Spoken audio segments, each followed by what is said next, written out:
Hola, continuamos con nuestra serie de videos que abordan la temática de este trimestre. La semana pasada mencionamos algunos puntos importantes: la relevancia de estudiar el libro de Daniel en nuestros días, la actualidad del mundo y la profecía, el evangelio y la profecía, y finalmente la importancia de las estructuras a la hora de estudiar el libro de Daniel y en general toda la escritura.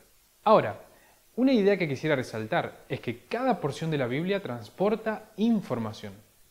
Y no deberíamos confundir información con palabras. Las palabras son el vehículo de la información.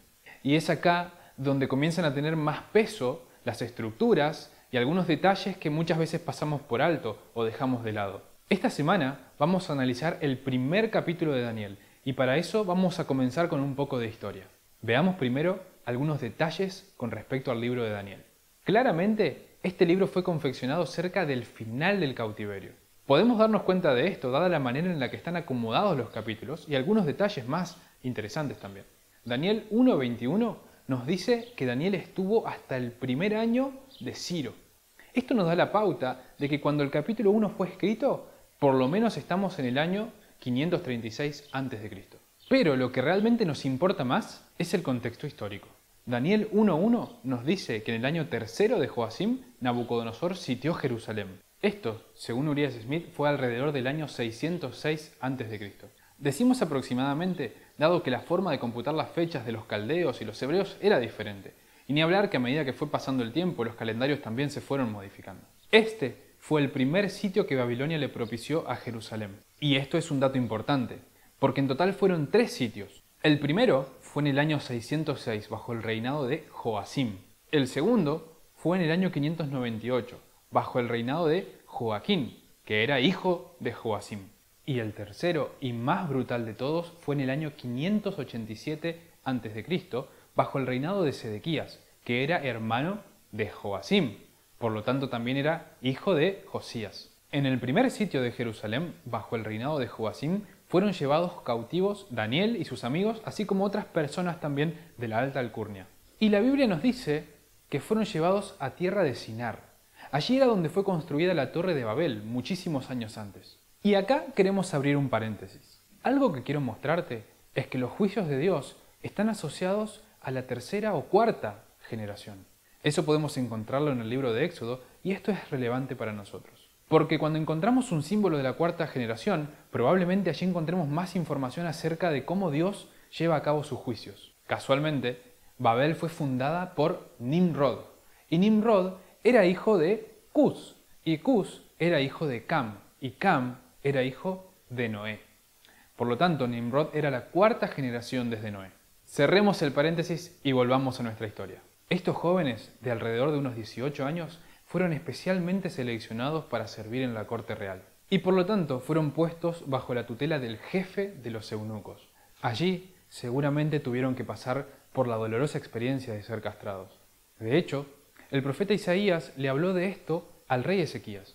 Isaías 39:7 dice así: de tus hijos que saldrán de ti y que habrás engendrado, tomarán, y serán eunucos en el palacio del rey de Babilonia. A modo general, si colocamos los eventos que aparecen en Daniel 1 en una línea de tiempo, lo que nos queda es algo así. El año en que Daniel es llevado cautivo por Nabucodonosor, los primeros 10 días de la prueba de Daniel y sus amigos, el periodo de 3 años que duraba la formación y la preparación de ellos para servir en la corte, y el primer año de Ciro, que aparece en Daniel 1:21. Ahora, veamos más en profundidad el asunto de la cautividad. El capítulo 1 comienza con el sitio de Jerusalén y la toma en cautividad. Pero, ¿cómo se llega a una situación en la que una nación pagana somete y toma cautivo al pueblo de Dios? Éxodo capítulo 24, los versículos 7 y 8 dicen así: y tomó el libro del pacto y lo leyó a oídos del pueblo, el cual dijo: haremos todas las cosas que Jehová ha dicho y obedeceremos. Entonces Moisés tomó la sangre y roció sobre el pueblo y dijo: he aquí la sangre del pacto que Jehová ha hecho con vosotros sobre todas estas cosas. Israel había hecho un pacto con Dios, y si ese pacto se rompía, habría consecuencias. En Levítico 26, a partir del versículo 14, se establecen cuáles serían esas consecuencias. Si leemos con atención, vamos a ver que cada vez que Israel recibía las consecuencias por desobedecer, se le ofrecía una nueva oportunidad de arrepentimiento. hasta que finalmente, a partir del versículo 27, encontramos lo siguiente. Si aún con esto no me oyereis, sino que procediereis conmigo en oposición, yo procederé en contra de vosotros con ira, y os castigaré aún 7 veces más por vuestros pecados. Y comeréis la carne de vuestros hijos, y comeréis la carne de vuestras hijas. Destruiré vuestros lugares altos, y derribaré vuestras imágenes, y pondré vuestros cuerpos muertos sobre los cuerpos muertos de vuestros ídolos, y mi alma os abominará. Haré desiertas vuestras ciudades, y asolaré vuestros santuarios, y no oleré la fragancia de vuestro suave perfume. Asolaré también la tierra, y se pasmarán por ello vuestros enemigos, que en ella mueren. Y a vosotros os esparciré entre las naciones, y desenvainaré espada en pos de vosotros, y vuestra tierra estará asolada, y desiertas vuestras ciudades. Entonces la tierra gozará sus días de reposo todos los días que esté asolada, mientras vosotros estéis en la tierra de vuestros enemigos. La tierra descansará entonces y gozará sus días de reposo. Bien, Daniel 1, versículo 2, comienza diciendo algo interesante. Y el Señor entregó en sus manos, las de Nabucodonosor, a Joacim, rey de Judá. Es Dios quien entrega a su pueblo en manos de los caldeos. Lo que vemos aquí es simplemente a Dios cumpliendo lo que había prometido antes, en el tiempo de Moisés. Su pueblo había alcanzado un punto de no retorno, y no había nada que pudiera remediarlo. Este punto de no retorno fue alcanzado en los días de Manasés, tal como lo vemos en Segunda de Reyes, capítulo 21. A partir del versículo 10, leemos lo siguiente. Habló pues Jehová por medio de sus siervos los profetas diciendo, por cuanto Manasés, rey de Judá, ha hecho estas abominaciones y ha hecho más mal que todo lo que hicieron los amorreos que fueron antes de él, y también ha hecho pecar a Judá con sus ídolos. Por tanto, así ha dicho Jehová, el Dios de Israel. He aquí yo traigo tal mal sobre Jerusalén y sobre Judá, que al que lo oyere le retiñirán ambos oídos. Y extenderé sobre Jerusalén el cordel de Samaria y la plomada de la casa de Acab, y limpiaré Jerusalén como se limpia un plato que se friega y se vuelve boca abajo. Y desampararé el resto de mi heredad, y lo entregaré en manos de sus enemigos, y serán para presa y despojo de todos sus adversarios, por cuanto han hecho lo malo ante mis ojos, y me han provocado a ira, desde el día que sus padres salieron de Egipto hasta hoy. El tiempo pasó, y el rey Josías, que era nieto de Manasés, anduvo fielmente en los caminos de Dios. Incluso de él se dice en Segunda de Reyes capítulo 23, versículo 25. No hubo otro rey antes de él que se convirtiese a Jehová de todo su corazón, de toda su alma y de todas sus fuerzas, conforme a toda la ley de Moisés, ni después de él nació otro igual. Pero, como habíamos dicho, Manasés había llevado al pueblo hasta un punto de no retorno. Veamos cómo sigue el texto. Con todo eso, Jehová no desistió del ardor con que su gran ira se había encendido contra Judá, por todas las provocaciones con que Manasés le había irritado. Y Segunda de Reyes 24:3 también deja muy claro esto. Ciertamente vino esto contra Judá por mandato de Jehová, para quitarla de su presencia por los pecados de Manasés y por todo lo que él hizo. Queda muy claro entonces que es a causa de Manasés que el pueblo ya no tenía opción. Además, el profeta Jeremías, conociendo lo que Moisés había escrito muchos años atrás y también habiendo recibido palabra de Dios, había traído un mensaje para el pueblo. Jeremías le había indicado a los líderes del pueblo que el camino correcto era someterse a los caldeos. Pero tanto Joacim como Sedequías no escucharon la voz del profeta y se rebelaron contra el rey de Babilonia y sufrieron calamidades que de otra forma pudieran haber evitado. Y ya que mencionamos a Jeremías, veamos unos puntos importantes de su ministerio que fueron muy relevantes para Daniel. Podemos ver esto registrado en el libro Profetas y Reyes. Fue una observancia concienzuda de las órdenes de la Sagrada Escritura, lo que en tiempos del ministerio de Jeremías dio a Daniel y a sus compañeros oportunidades de ensalzar al Dios verdadero ante las naciones de la tierra. La instrucción que estos niños hebreos habían recibido en el hogar de sus padres los hizo fuertes en la fe y constantes en el servicio que rendían al Dios viviente, creador de los cielos y de la tierra. Cuando, al principio del reinado de Joaquín, Nabucodonosor sitió por primera vez a Jerusalén y la tomó, se llevó a Daniel y a sus compañeros, juntamente con otros especialmente escogidos para el servicio de la corte babilónica, y la fe de los cautivos hebreos fue probada hasta lo sumo. Pero los que habían aprendido a poner su confianza en las promesas de Dios hallaron que éstas bastaban para todo lo que eran llamados a soportar durante su estada en una tierra extraña. Las Escrituras resultaron ser su guía y apoyo. Jeremías profetizó acerca del levantamiento de los caldeos y también sobre el cautiverio de Judá. Es importante resaltar que Jeremías comienza su ministerio durante el reinado de Josías, uno de los mejores, si no el mejor rey que tuvo Judá. Jeremías había sido levantado para profetizar el gran mal que pronto caería sobre Jerusalén. Y esto debería hacernos pensar y reflexionar. Es que Jeremías traía un mensaje que no era para nada fácil de escuchar, no era agradable. Él estaba diciéndole al pueblo que se prepare porque pronto iban a servir a los caldeos. Jeremías comenzó su ministerio en el 13º año de Josías y continuó por 40 años más. Así que probablemente él estuvo frente a los reyes desde Josías hasta Sedequías, trayendo siempre el mismo mensaje. Pero como es sabido, el profeta de turno siempre es despreciado por su pueblo. Y claramente esto es lo que sufrió Jeremías. Lo que sucedía es que había otros profetas, falsos profetas, que traían un mensaje de paz y prosperidad para el pueblo. Y así intentaban socavar la obra del verdadero profeta. Esto debería enseñarnos que a veces, aunque el mensaje de Dios sea contrario a nuestras expectativas, debemos escucharlo de todas maneras y no rechazarlo. Noten que incluso el nombre del rey Joacim significa algo interesante. Significa Dios levantará. Ahora bien, ¿a quién levantará? ¿A Israel o a Babilonia? Miren lo que anunció también el profeta Habacuc. Mirad entre las naciones y ved, y asombraos, porque haré una obra en vuestros días que aun cuando se os contare no la creeréis. ¿Vieron lo que decía recién cuando el mensaje de Dios es contrario a nuestras expectativas? Sigue diciendo, porque he aquí yo levanto a los caldeos, nación cruel y presurosa, que camina por la anchura de la tierra para poseer las moradas ajenas. Lo interesante es que en este tiempo los caldeos estaban sometidos a los asirios. Era impensado que algo así pueda suceder. Es interesante saber que Habacuc también profetizó en tiempos de Josías. Déjame preguntarte, ¿a quién hubieras creído si vivieras en tiempos de Josías?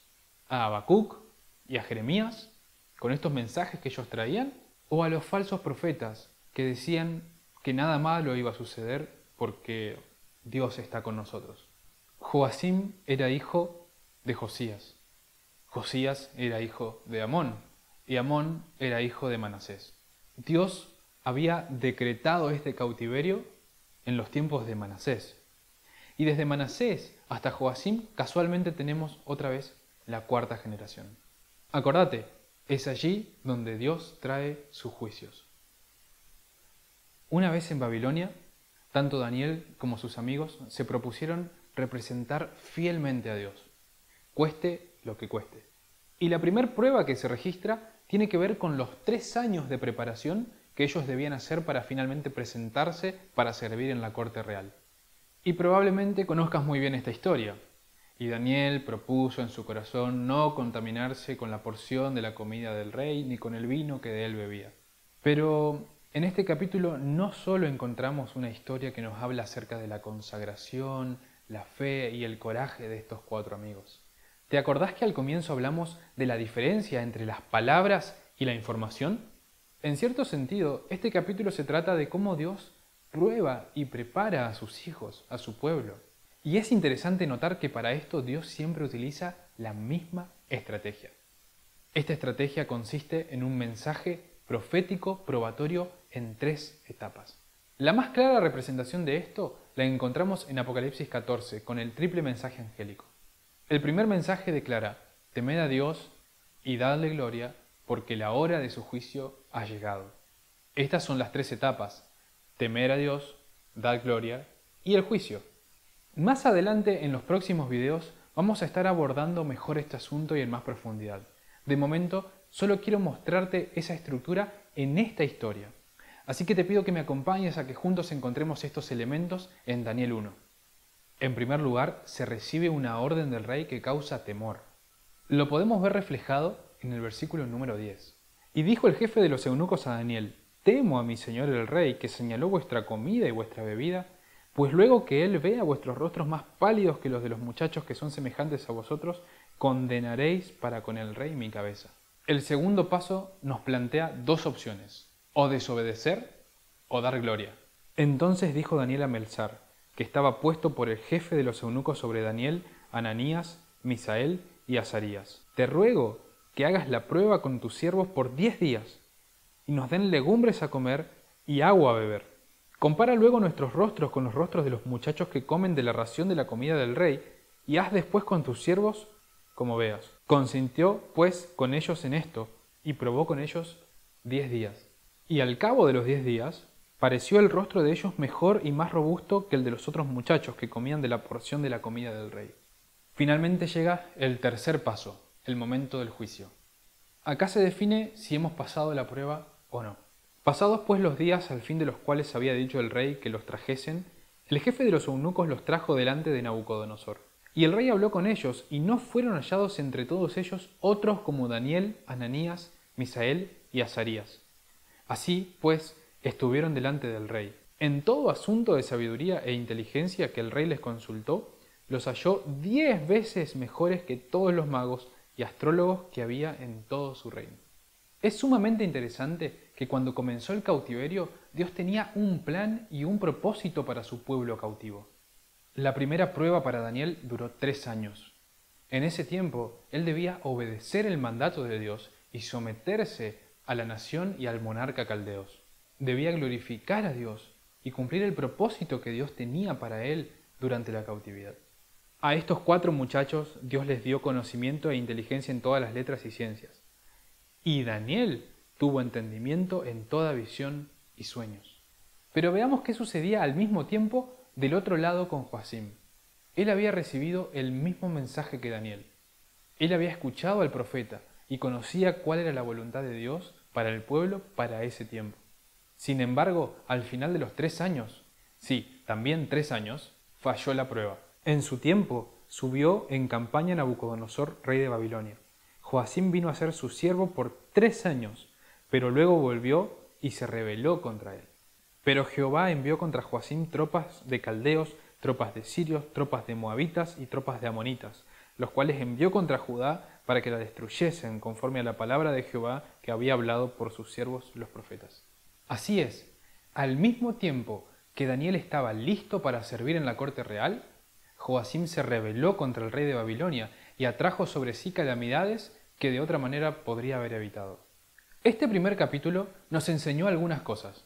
La fidelidad de los 4 amigos, que Dios recompensa a los que le obedecen, que Dios es fiel en cumplir su palabra. Pero lo increíble de la palabra de Dios es que en su totalidad, como diría William Miller, es consecuente consigo misma. Cada parte es relevante, y no solo por las lecciones que acabamos de mencionar, sino también por los tesoros que encontramos en las estructuras, que nos muestran un poco mejor cómo es esa mente inescrutable de Dios, que nos muestran cómo son sus planes, nos muestran cómo se conduce Dios con su pueblo a lo largo del tiempo, nos muestran que Él lo hace de la misma manera hace 2500 años y hoy.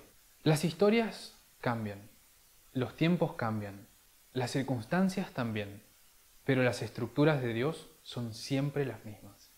Te invito a que continúes acompañando cada semana estos videos y que ojalá puedan desafiarte y motivarte a profundizar cada vez más tu estudio personal.